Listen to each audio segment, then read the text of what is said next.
to highlight the role of the Recovery Act broadband programs. And as I noted then, broadband access is critical to rural business competitiveness. Mr. Adelstein, can you highlight how some of the proposed projects you've seen address those rural competitiveness issues, particularly in the areas of education and healthcare? Well, we've seen a lot of that. You know, your district is where this whole thing kicked off, and my boss, Secretary Vilsack, came out there and was thrilled to see the possibilities for Erie. We've been involved in a number of projects in the past, Community Connect projects that for what we call our distance learning telemedicine program and our Community Connect program that fund educational and healthcare services that are really critical for sustainable growth in rural areas that make people want to live there. We have seen great success in allowing remote clinics, for example, to be able to get access to specialty hospitals that have the expertise that can deal with emergency issues that come up in rural areas that otherwise they wouldn't have available that kind of expertise in a rural clinic, and they may not have time to get to the urban area. But because of the beauty of telemedicine, they can do that. But you can't send these large data, the radiographical information, and instant communication with the specialty hospitals to do the diagnostics they need to, unless you have broadband. So, for healthcare, I think it's critical. I was in Alaska up in Kotzebue one time, and if you're out in the bush outside of Kotzebue, these villages that can take 60 miles by dog sled is the only way to get to Kotzebue, just even that health clinic. So if we don't have broadband out there, and they're using satellite now, which has got issues in that particular community, they don't have the ability to get the health care they need. So for education, for health care, I think you're exactly right that these are critical applications for small rural businesses in small rural areas.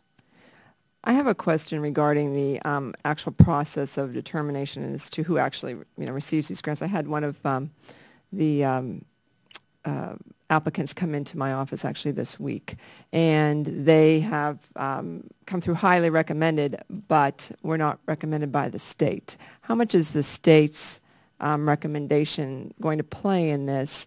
Because part of the question was, because the state is also applying for their own projects, is there some weighting going on there within the state to try to make sure that their own projects are getting funded, and they're then recommending who gets funded and who does not. So I guess I'm asking the question, is there a fairness in this, and how much is that state? Sure. This is really unique to our program at the Department of Commerce. We did give each state an opportunity to provide input to us on the applicant pool. What we were primarily focused on was getting information from them in terms of what they would identify as the areas of their state geographically that they viewed as priority areas for our project dollars. You are correct that in some cases states have applied directly themselves for grants. The statute, however, gives states the ability to provide this input to us. I think the conflict is out in the open for everyone to see. When we get these letters back, they are just another piece of input for us to our process. They're not determinative of anything. For an application to pass into due diligence, it's reviewed by 3 independent reviewers, and it has to pass a threshold score from those reviewers to be passed into due diligence. A state cannot recommend a project and have it come into due diligence if it doesn't otherwise merit that evaluation from our independent reviews. So if there was 2 projects, though, that were equal, and the state recommendations probably would have some weight in that, then. It's another factor that we would look at along with a host of other issues. But I should be able to tell this applicant that they're not out of the picture because the state did not put them on the recommended That's correct. list. Is that correct? That's okay, correct. I appreciate that. Mr.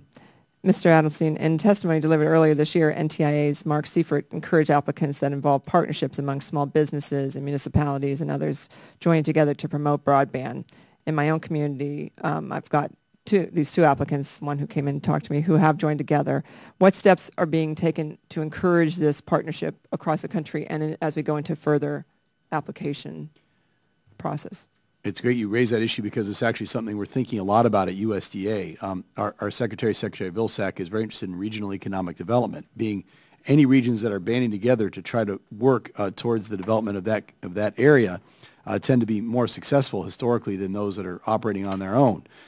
So we are, in the RFI that we're going to put out, planning to ask questions about how can we encourage exactly those efforts? How can we look to regional planning that includes an element that would support broadband. How would broadband fit into that regional economic development plan to encourage these communities to work together towards a comprehensive solution? It's not enough to get broadband to the community. We want them to have a broader economic development plan that would... So do they get a higher score if this is included? Because I've seen great things happen in my own district where they are coming together, county government, small businesses, other economic development engines. That's one of the options that we have for the next round. That's one of the questions we're going to ask in this request for information is, should we award higher points to those that have regional development plans that include a broadband element? I think it's a good suggestion. Okay. My time has expired. Thank you. Mr. Thompson. Thank you, Madam Chairwoman, and thank you to those who are testifying today. Really appreciate it.